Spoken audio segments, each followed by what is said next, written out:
Hey folks, Randy Newberg here. We're rolling right along trying to get you an elk tag or some sort of tag this year for 2025. We already did the Wyoming elk application video. Today we're going to talk about the next state that doesn't come too long after Wyoming, and that would be Arizona. Arizona elk and pronghorn, they do early in February. The deadline this year is February 4th, 2025. If you miss that deadline, you shouldn't miss that deadline because I'm going to mention it about 3 times today. Now, I'm going to give you a really quick video here about how the Arizona system works, the prices, a little bit of strategy about how to get the most out of your points. But if you want way more than that, I'd suggest you go out to Go Hunt and sign up for Insider. Use promo code Randy and they'll put $50 a gear in your gear shop account. You're going to get the best gear shop. You're going to get the best draw odds. You're going to get these strategy articles. We're going to give you an annual subscription to Fresh Tracks Plus, which is worth $80. And we're going to give you my new elk hunting e-guide, which is worth $20. So hopefully that makes it worth it. And the reason I think that it's worth it is there's just a ton of really good information out there. I spend so much time on Go Hunt. It's crazy. Now, the good news is Arizona doesn't have a lot of changes for 2025. In fact, their prices haven't increased. I'm trying to remember the last time they did a price increase, a long time ago. So kudos for them for keeping prices where I don't know what you'd call it as far as where they're at, but they're reasonable for non-residents. 2022 was a great moisture year. 2023 went back to a drought. 2024 was average. I'm hoping that 2025 we finally get another good moisture year in Arizona, because Arizona is the most responsive state to what they see in their surveys and their harvest reports when it comes to increasing or decreasing tags. And we all know that you throw some water on that country down there and everything benefits. Antler growth benefits, but so does calf reproduction. So, praying for moisture in 2025. The cool part about Arizona is that they just have a lot of places to hunt. Lots of public land. Where the elk live, there's very few units where access is going to be an issue. Now, Arizona has 35,000 elk, and that's all due to the Elks Clubs of Winslow and Holabrook, who brought elk from Yellowstone National Park in 1913 and released them near Chevelon Canyon. So this year you're going to see a slight increase in rifle tags and a smaller decrease in archery tags. I hope you find a Merriam's elk if you draw. There's a subspecies that supposedly live there. There's a lot of debate whether or not it was truly a subspecies. I like to think that there's still some of them there. They were called Merriam's elk, but I don't know if they are, but I pretend that they are when I'm down there hunting. The primary focus in Arizona for all non-residents is elk. Why? Because there's reasonable amounts of opportunity and it's some of the best elk hunting on the planet. Now, pronghorn, with drought and changes to their habitat. Oh man, in my 28, 29 years of applying for pronghorn in Arizona, the numbers just keep going down and down and down and down and down. So I'm not sure why I cover pronghorn, because so few non-residents draw, but it's all part of the same deadline. And if you pay for the Arizona non-resident license, what the heck, you may as well throw your hat or name in the hat for a pronghorn tag. All right, folks, I'm gonna dive in here and do a little bit of diagramming on the things that I think are really important in this entire video. This is like the second or third time I've told you the deadline, February 4th, don't miss that. Another thing, in everything we discuss, and we'll get into it in more depth, non-residents get up to 10%. That means we'll never get more than 10%, and some years we could get less than 10%. So be thinking about that. I'll walk you through how that 10% gets allocated, but we're capped at 10%. Now, I told you that Arizona has done a great job of not increasing their prices for a long time. I don't know how they've pulled it off, but they've kept their license fee and their tag fees pretty consistent for at least 4 or 5 years, whereas every other state, it seems like it goes up every year. So I broke it down into adult and youth. Why? Because look at this big difference. Adult, you got to buy a non-refundable. This, you are not getting this back, this hunting license. Well, for us adults, that's $160. But for a youth, 10 to 17, that's $5. You can be building points pretty cheap in Arizona for your kids. So, on top of that, you got the application fee for either side, it's $15. And then the tag fees for an elk tag, and I'm talking about bulls here because there are some hunts for cows and special youth things that are all antlerless where the fee will be less. But I'm assuming you're going to apply for a bull tag. It's the same for youth and adults, $650. Pronghorn, $550. This, for the quality, there's a reason why the demand in Arizona is so high. One, because of the quality. Two, that's a way cheaper tag than Nevada, Montana, Wyoming.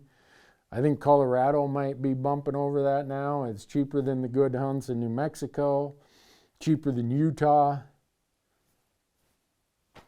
When you have that quality of a product and you have a point system where you feel like, well, maybe I'll get my chance someday, that's going to create and attract a lot of interest. So the cool part is when you get down here to these parts, you don't even have to pay that up front. Oop, the elk tag, that fee you got to pay up front. So a lot of states, you got to pay this up front. Not Arizona, they hit your credit card if you're successful. So you take super high quality elk hunting. Most of the elk are on public land.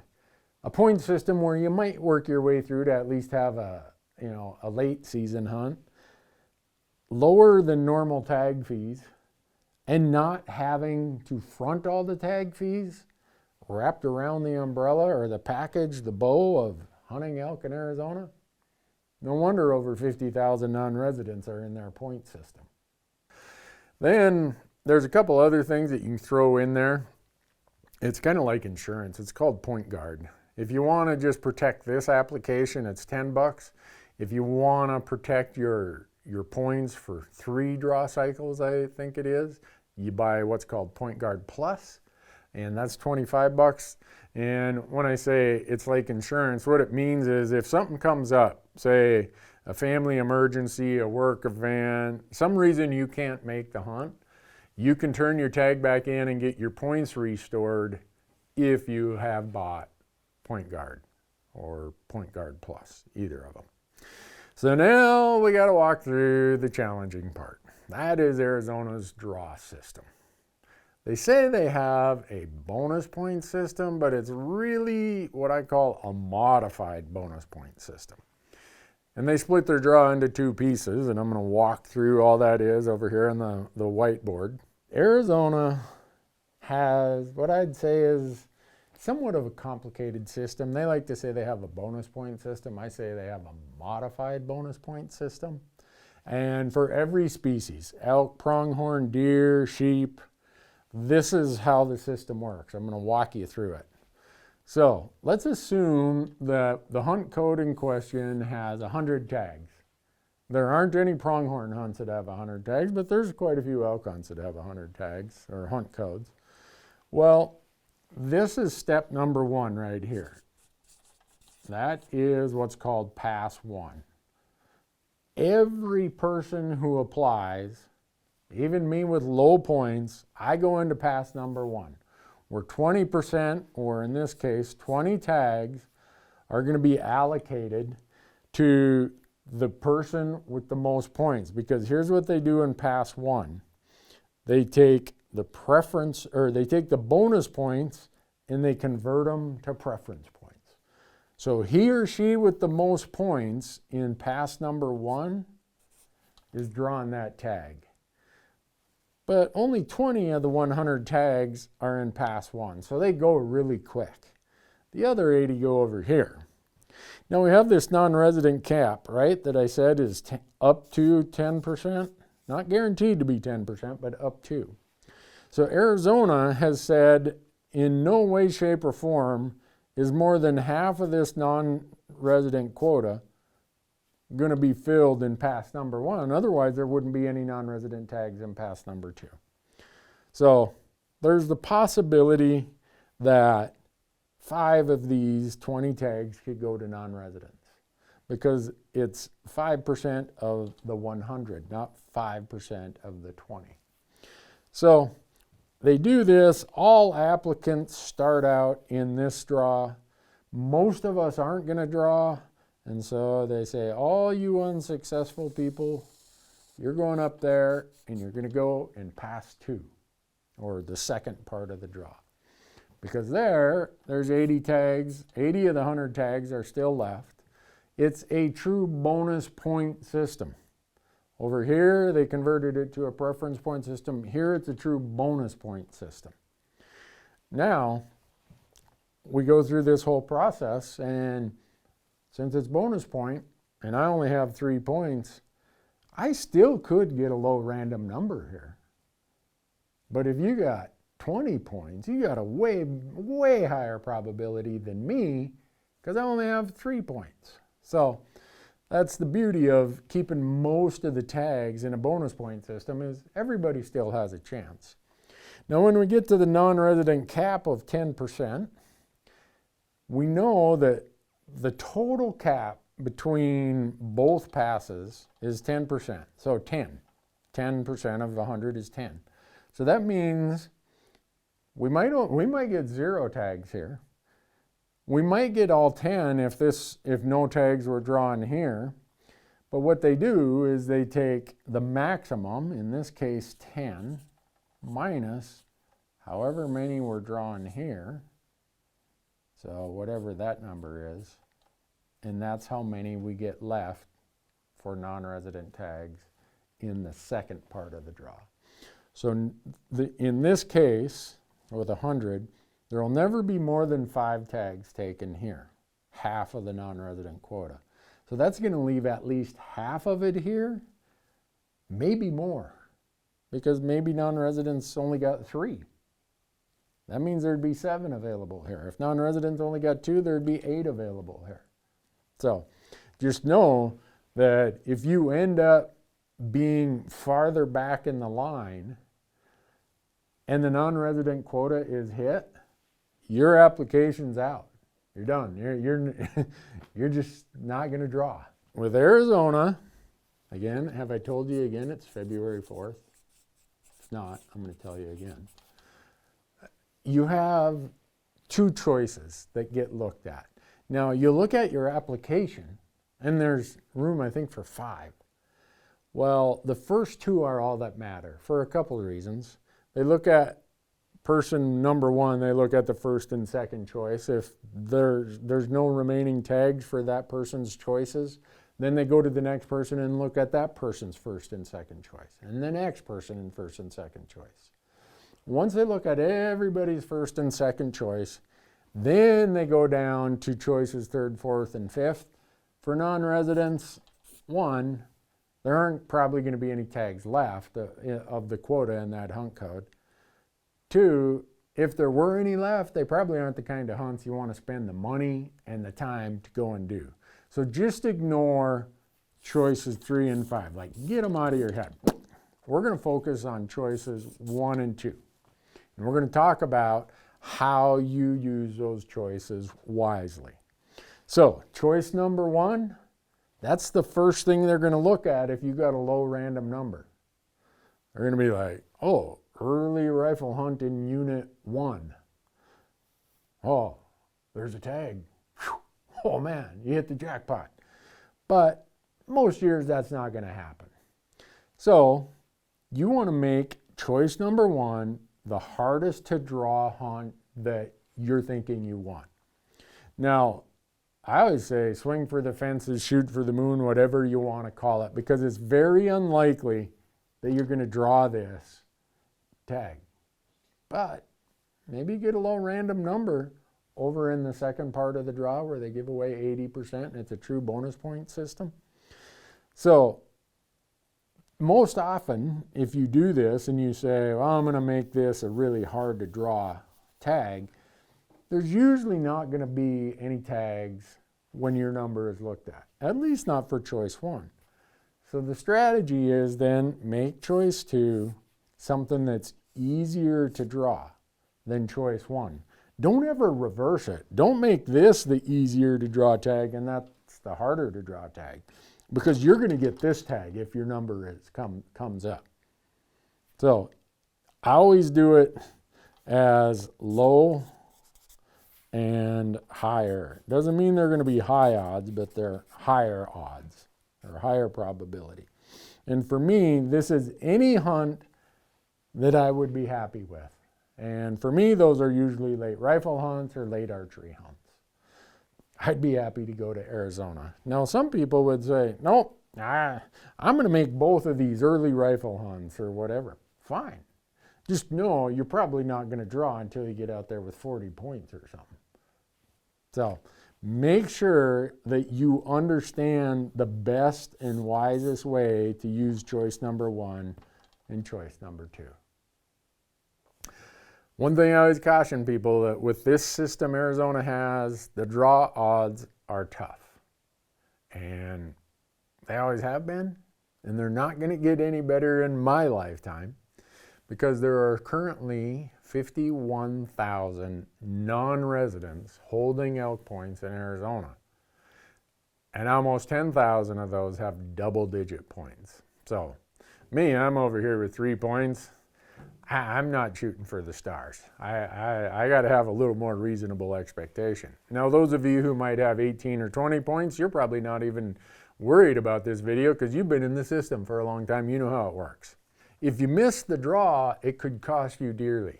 And the reason that is there's 2 ways in Arizona that you can get additional points. One is a hunter education point. Now you can go online and for non-residents, spend $300 and you get, I think now they call it like a hunter ethic point.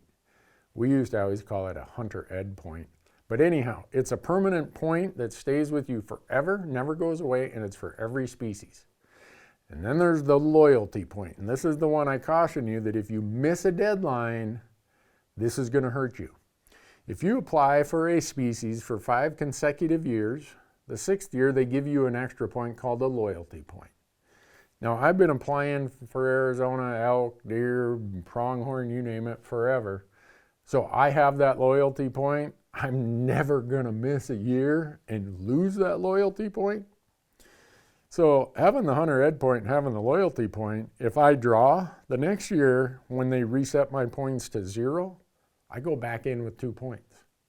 So that's a way to leverage some benefit in Arizona. And as much competition as there is among us 51,000 non-residents, every point is going to help you. So how much opportunity is there in Arizona? Well, the constraining opportunity is getting the tag. But once you get the tag, over 60% of Arizona is public land.